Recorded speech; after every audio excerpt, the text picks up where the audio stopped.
Bienvenue à notre discussion. Aujourd'hui, on se penche sur un truc qu'on voit souvent dans les usines, les fameuses lumières andon, vert, jaune, rouge.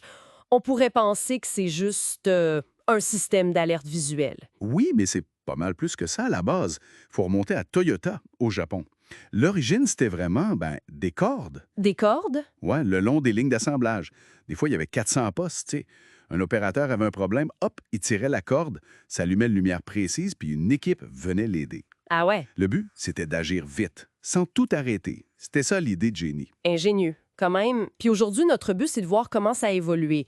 Comment on est passé de cette corde-là à ce que les PME manufacturières ici au Québec peuvent utiliser maintenant. On va regarder ça avec les infos qu'on a trouvées. Exactement. Puis le changement est assez frappant. Les vieux systèmes, là, avec les cordes, les lumières, c'était des installations mécaniques complexes, puis ça coûtait cher. J'imagine. Pour une PME, l'effort versus la valeur. C'était pas toujours évident, mettons. Puis là, vers 2025, on a vu arriver l'endon numérique. OK, puis c'est là que ça devient plus accessible, j'imagine. C'est quoi la différence concrètement? Ah ben oui, fini le gros câblage compliqué, là.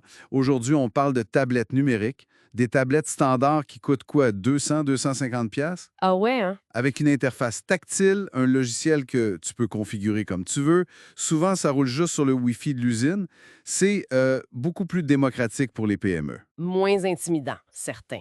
Mais le cœur de l'affaire, ça reste toujours d'améliorer la vitesse de réaction aux problèmes sur le plancher. Absolument, c'est ça le nerf de la Ouais. guerre. La réactivité. Imagine ton opérateur à l'expédition. Mhm. Son imprimante à étiquette marche plus. Le classique. Exact. Mhm. Ça en donne, c'est le fun. Mhm. Il lâche son poste, il cherche le superviseur, qui est parti ailleurs. Mhm. Il attend, il finit par trouver quelqu'un de la maintenance. C'est un peu la maison des fous, tu sais. On perd un temps fou. Tellement vrai. Puis avec l'Andon numérique, comment ça se passe? Ben là, il pitonne sur sa tablette, juste un bouton. Problème imprimante. Puis bang, le système envoie une alerte de ciblé, direct aux bonnes personnes. Maintenance, TI, peu importe c'est qui doit intervenir. Ah ça doit sauver du temps en titi. C'est énorme le gain de temps. Ça change vraiment la dynamique. Puis c'est plus juste pour les lignes d'assemblage, hein. Les sources disent que ça s'applique partout maintenant. Partout, au poste d'assemblage, si tu as un défaut sur une pièce, à l'expédition pour l'étiquetage, au contrôle qualité, si quelque chose n'est pas conforme, même pour aider la maintenance à prioriser ses appels. Chaque poste devient comme un point de détection. Intéressant. Puis les alertes elles-mêmes, c'est plus juste une lumière qui s'allume, hein.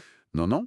Ça peut être des textos, des notifications dans Teams, Slack, Google Chat, des courriels, ça peut s'afficher sur des écrans géants dans l'usine. Même des sons. J'ai lu l'anecdote de Toyota avec des musiques différentes. Oui, Genre Star Wars pour le poste 1.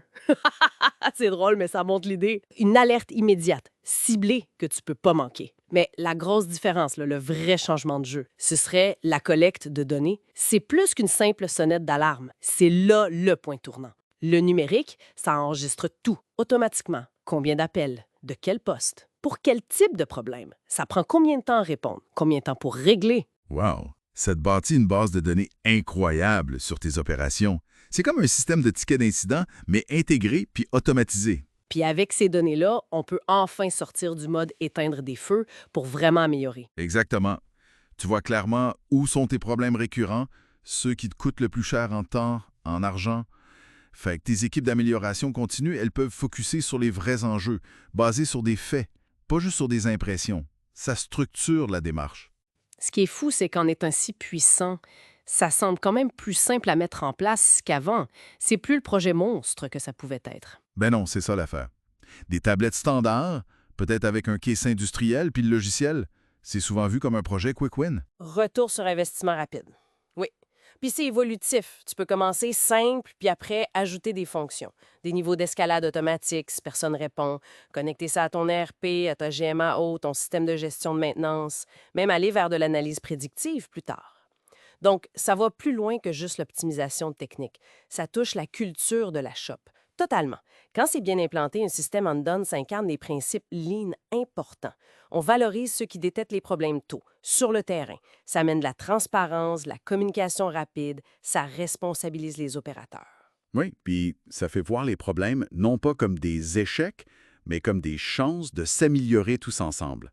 On passe d'une culture où on réagit aux problèmes à une culture où on essaye de les prévenir, C'est un changement majeur. C'est fascinant de voir tout le chemin parcouru.